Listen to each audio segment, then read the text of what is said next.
C'est un anniversaire qu'on fête aujourd'hui, c'est les 25 ans de la SBL, mais on avait envie de marquer le coup. L'objectif de la journée d'aujourd'hui, c'était de vraiment donner de la place à la justice restauratrice.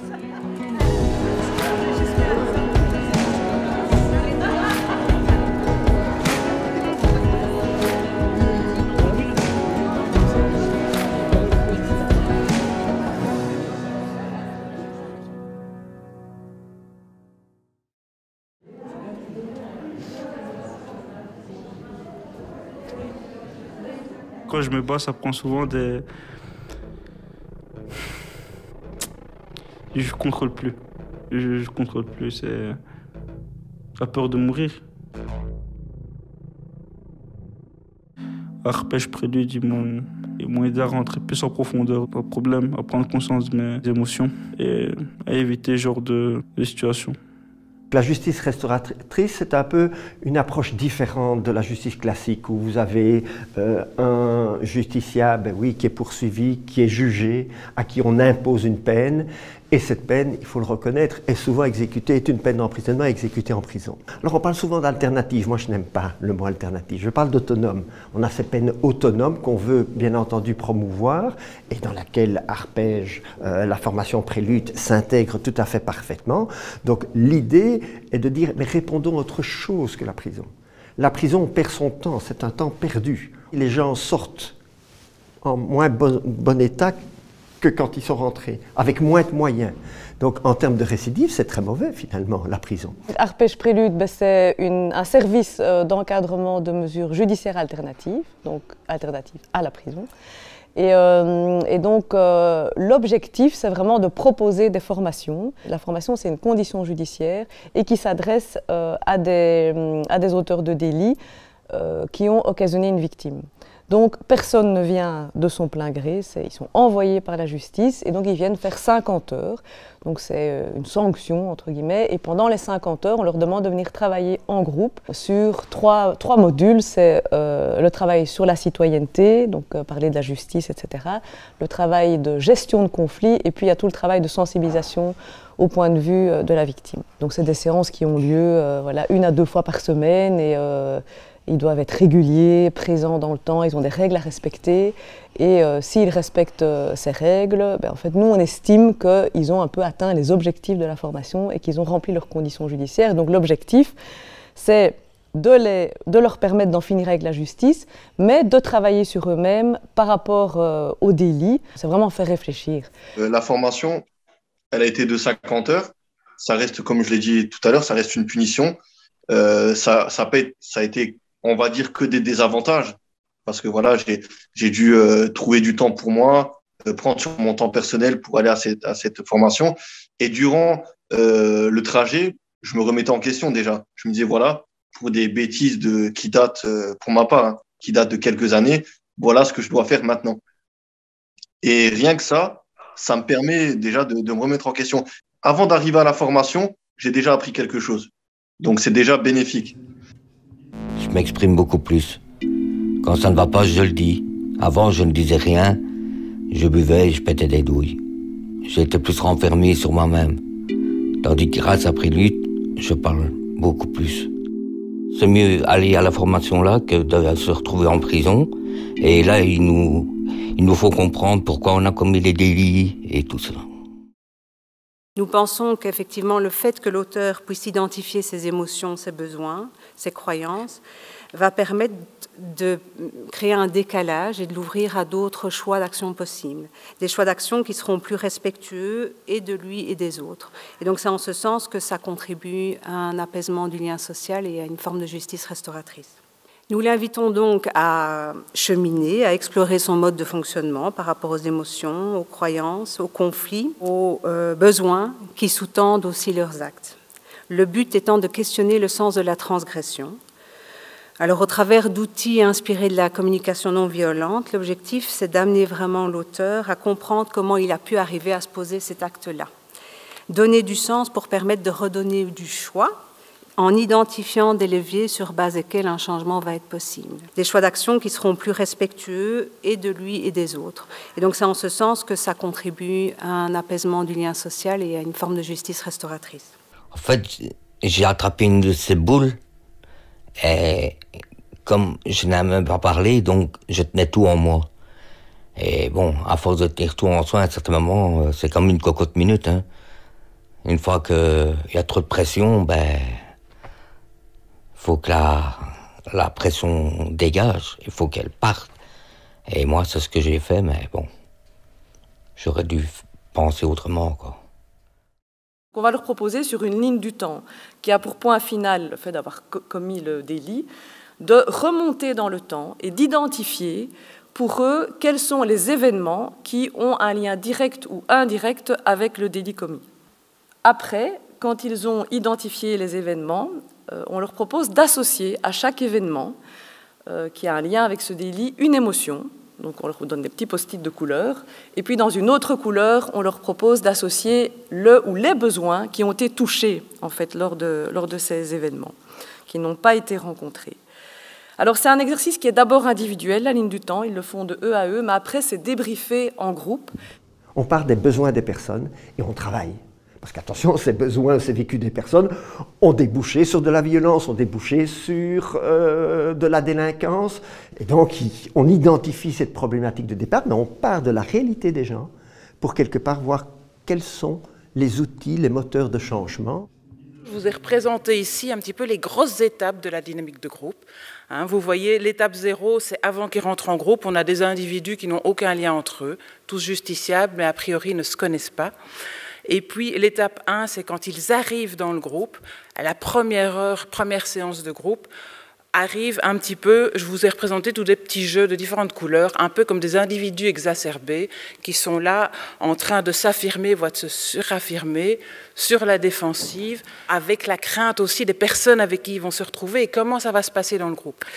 Et non seulement ils craignent avec qui ils vont se retrouver, mais aussi ils n'ont pas envie d'être identifiés comme tels. Ils n'ont pas envie de subir ce stigmate et donc essayent de s'en défendre. Ce qu'ils ont en commun, c'est qu'ils ont eu un problème avec la justice, ils ont commis un délit, ils ont été identifiés comme auteurs, un délit pour lequel un autre a été reconnu comme victime par la justice. Là, ils se reconnaissent tous. Comment le travail en groupe de pairs permet à l'auteur d'assumer sa part de responsabilité et de s'ouvrir au point de vue de la victime. Chaque participant se dessine au moment où il commet le délit avec ses pensées, émotions, besoins. Et dans un deuxième temps, il dessine sa victime et tente de se rapprocher de son vécu en imaginant ce que celle-ci a pu penser, ressentir et éprouver comme besoin au moment des faits. Pour les victimes, naturellement, cette reconstruction passe par un besoin de comprendre. Et elles peuvent se imaginer, identifier assez facilement dans certaines situations que l'auteur représente une ressource incontournable à certains moments pour avoir réponse à certaines questions. L'autre volet, c'est la possibilité d'exprimer des sentiments, d'exprimer des émotions. On a parlé d'émotions tout à l'heure, d'exprimer les émotions les plus violentes qui peuvent être générées par le traumatisme d'une infraction très grave, d'exprimer des sentiments douloureux, de souffrance, de colère, voire des velléités de vengeance qu'il y a lieu d'accueillir aussi.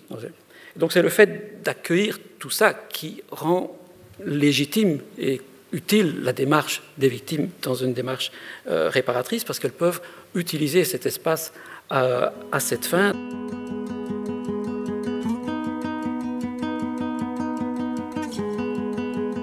Dans un groupe prélude, il y a souvent, très souvent, un grand sentiment d'injustice, parce que l'étiquette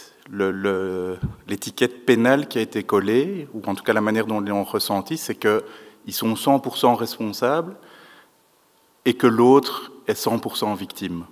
Et cette vision, ça ne colle pas du tout à l'expérience de leur réalité qui est souvent beaucoup plus complexe. Et donc ici, ils vont pouvoir rentrer dans une lecture des faits qui est plus dynamique que celle qui a été proposée par la justice, dans une vision qui est au fond assez manichéenne. Il y a une expérience que leur vécu est accueilli et qui ouvre à la responsabilisation dont on parlait tantôt. Et ce mouvement va entre autres se caractériser par la capacité, ou une plus grande capacité, à répondre du passé, mais aussi autre part à ouvrir et à inventer l'avenir. On va vous proposer de vous tourner vers vos voisins et puis d'échanger autour de ceux que vous avez entendus.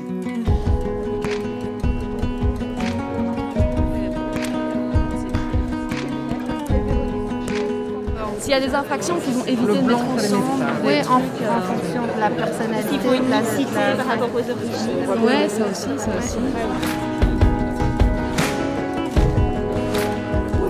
L'idée d'importer massivement, enfin d'importer en tout cas le processus de prélude dans les prisons, mais de le généraliser pour que les détenus aient accès à ça, je trouve que c'est vraiment une idée.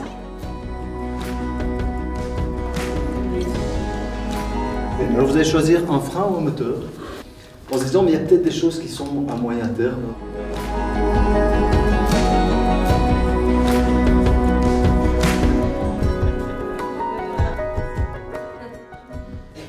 Qu'il y ait une forme de créativité au niveau de ces sanctions et davantage informer, notamment par la formation continue, les magistrats aux mesures alternatives.